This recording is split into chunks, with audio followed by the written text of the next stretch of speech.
Yo, what's up? It's your boy Currency 365. Hope you guys are doing well. Legends never die, they stay in our hearts. If you want to support us, click the like button, subscribe to the channel, and also you can come down here and hit the join button under the video or in our channel section. And you can also join our Patreon, patreon.com/currency365. And we also have Cash App and also PayPal for support if you want to sow some seeds. Peace out. God bless. Enjoy the video and keep the movement going. Legends. Bye.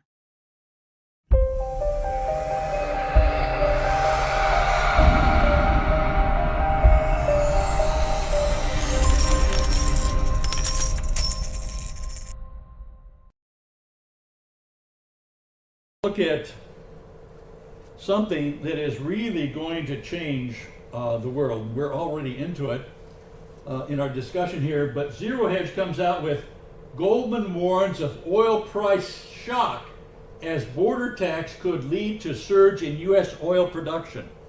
Now, mostly what the press is looking at is we're going to slap a tax on Mexico against their imported goods. That's not what it's all about.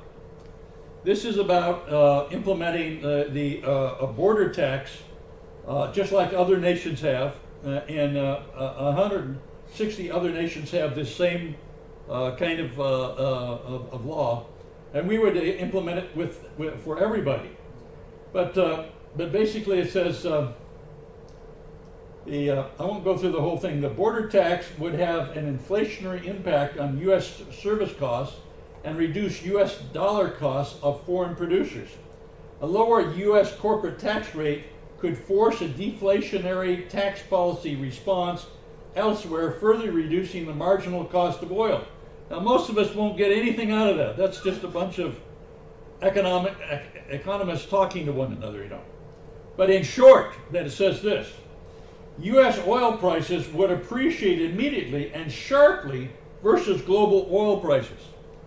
So what they're essentially saying is this: if we tax oil coming into our nation, such as Saudi Arabian oil, which the Koch brothers are currently importing into the nation, if we tax that Saudi Arabian oil and we put a 20% tax on it, and at the same time we reduce the taxation on U.S. companies, it means that people will stop buying Saudi oil, and they'll start buying U.S. oil, and U.S. oil will go up in cost and in here and in profitability for the companies. And it means that over a short period of time, you would be able to reverse all this importing of oil and be essentially self-sufficient in oil and in natural gas. Ken, Yes. could I ask you, what would happen to the petrodollar then? The petrodollar will die, and that's why the petrodollar is dying. And we went through that last week on the petrodollar. The petrodollar is dying, and what we're doing now is moving away from the petrodollar. Let me talk to you about one. Larry brought it up. Just one major point. With the U.S. dollar being the strong reserve currency for the whole world, it means the rest of the world needs U.S. dollars to function. They can't even function. They can't be a part of the economy unless they're using U.S. dollars. So these excess dollars we just saw that were flowing to Mexico is what every nation was doing. They were selling us stuff so they could get excess dollars so they could preserve. What? You couldn't even buy oil unless you had U.S. dollars. You know, you couldn't buy it. So nations needed. We actually had to run a deficit. We actually had to.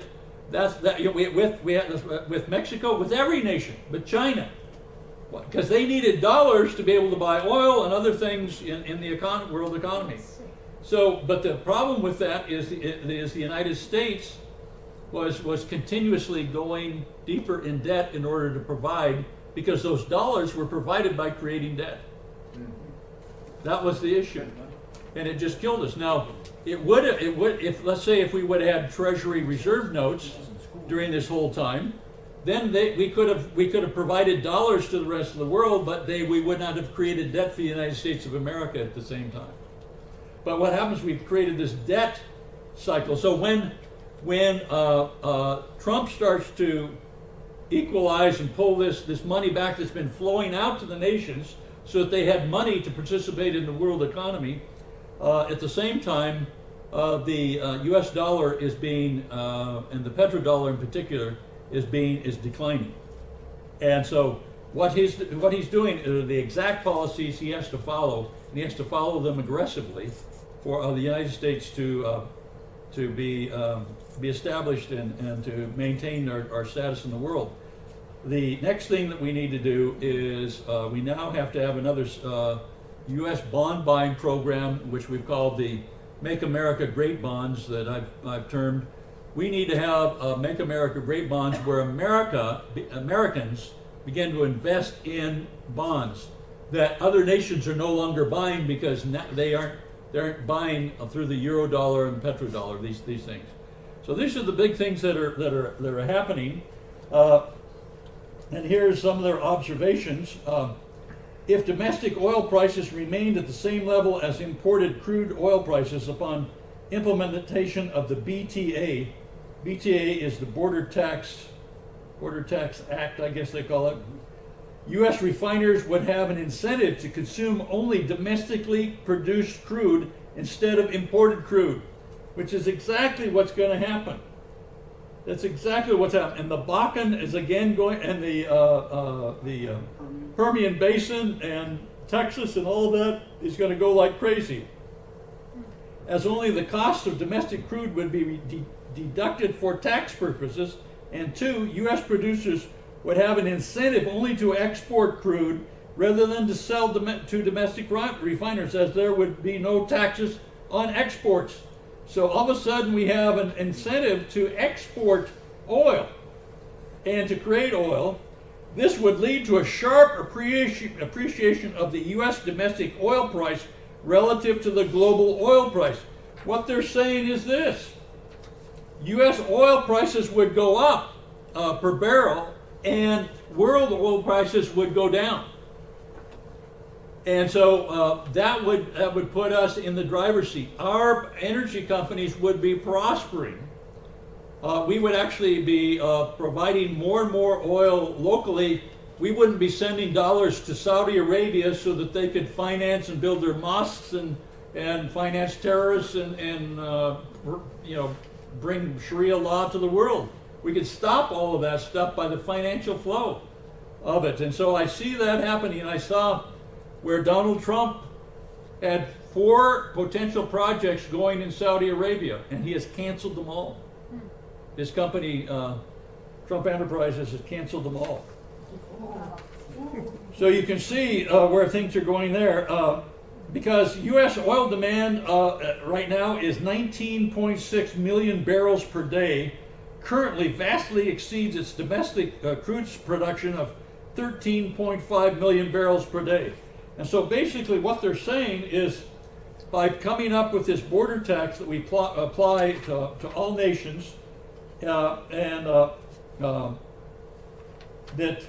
border tax would reduce imports and would boost exports, which is exactly what we need to do in this changing situation we have right now. In theory, causing the dollar to appreciate 25% to reverse the initial distortion. The USD appreciation has been duly noted.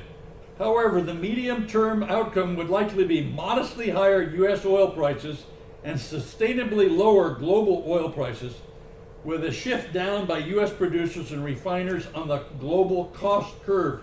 You have to be an economist to know what the global cost curve is, what that means.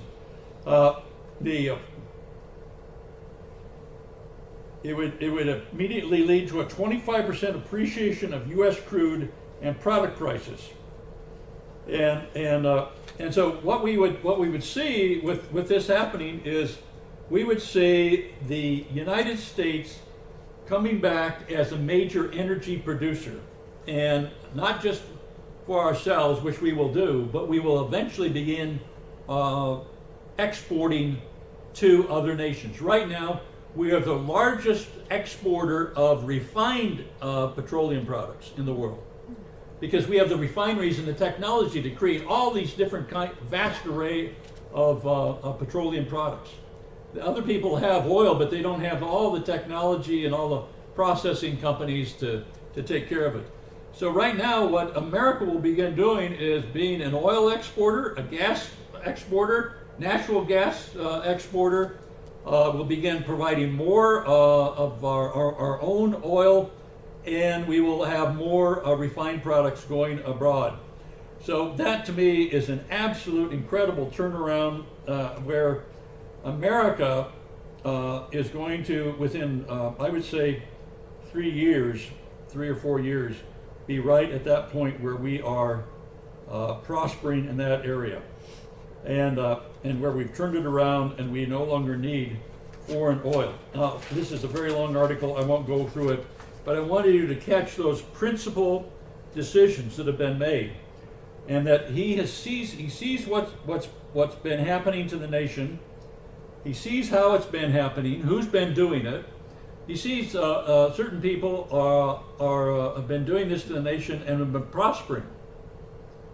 The Koch brothers have been prospering from the petro oil deal that Henry Kissinger did with the Saudis.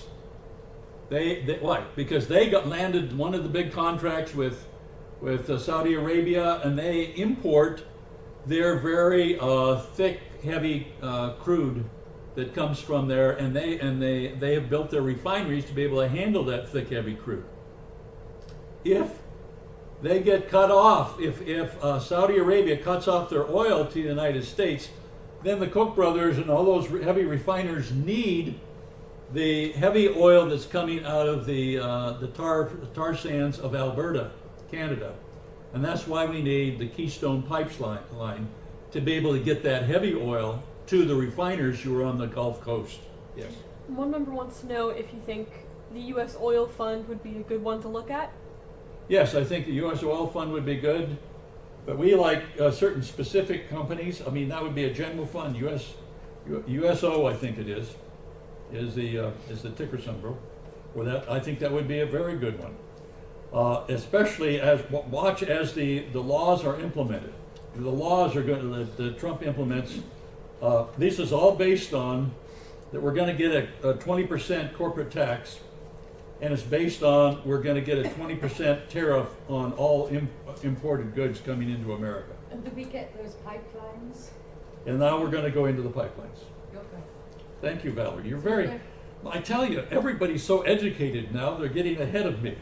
I feel sorry for Warren Buffett. You know, Yes. I feel for you. Oh, man. So let's take a look at that. He's gonna start. We have Donald Trump is going to advance the Keystone XL and Dakota Access pipelines with an executive order on Tuesday.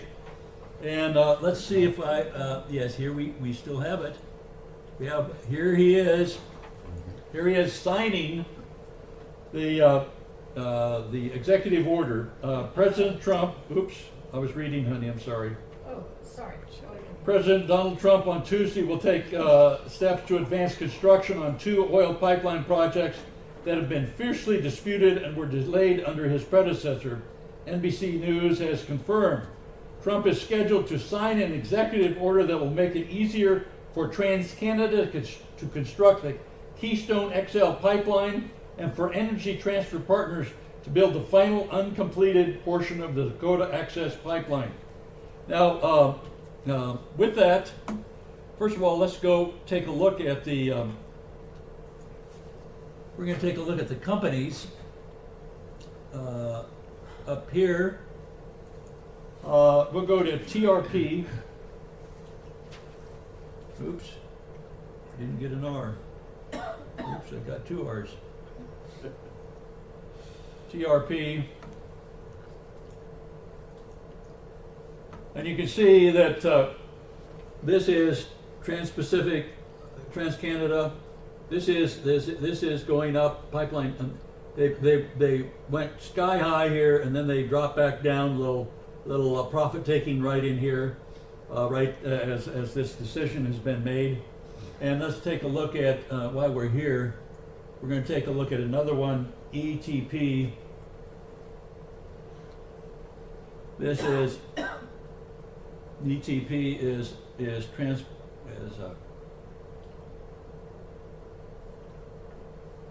Energy Transfer Partners, and you can see they had a little bump here at this particular time. What we have is let's take a look at the maps on these. They have been moved around, and so let me see if I can find them.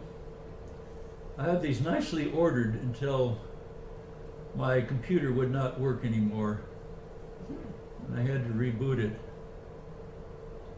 Okay, here's one. I found one. This is the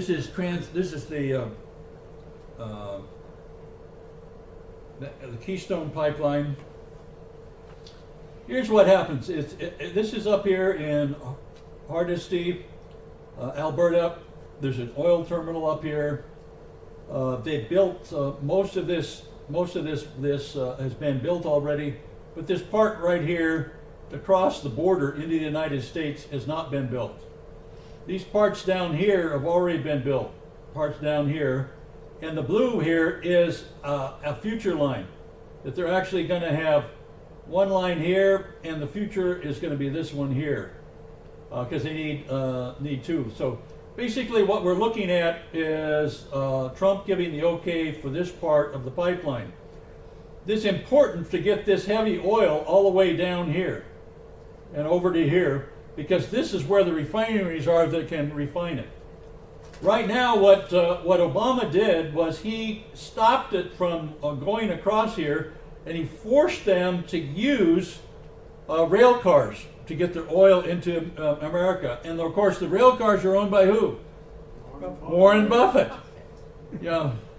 Burlington Northern Santa Fe. He owns it. These are and so what he was doing was he was forcing the business into Buffett's rail lines, and of course what Buffett was kicking back to the Democratic Party and to the Obama election programs and all this kind of thing. So basically we have this thing. What happens, this is going to hurt Warren Buffett, and this is going to make it cheaper. Now all of a sudden, because when they had to ship by rail here, it charged anywhere from it cost anywhere from $5 to $10 more than if they were per barrel than if they were pumping it by pipeline. So and the same thing, when this goes through North Dakota, it's going to be able to pick up some of the North Dakota shale oil there, and what it needs it. Why? Because this thick oil you can't pump. You can't pump. You need the thin oil that is here to mix with it, so that they can actually pump it. Right now, they're having to get haul oil up here, this thin oil up here, to thin out this very thick oil, so that they can even pump it in the first place. So now they're going to be able, and it's going to be so much more efficient. And these facilities are going to prosper. Canada's going to prosper through it, and we're going to begin seeing some of this North Dakota oil come into this as well. Now, let's take a look if I can find the other one, which will be taxed as well, though, right? Yeah, that oil will be taxed. Well, it'll be here it is. I found it here. This is the Dakota Access Pipeline. And we have the American Indians, Sioux in particular, are, and there's about 200 different tribes represented in the demonstrations that have been going on. And they were saying this is the Dakota Access Pipeline is the green line. And what they're going through here is they have to cross in this area on this river. There is 1,094 feet of land that is owned by the federal government, right here. Now, there's already two pipelines, that are in there, two 42-inch underground pipelines, the oil pipelines that are in there already, right here. And this is the Standing Rock Indian Air Reservation. They're not crossing on any Indian property.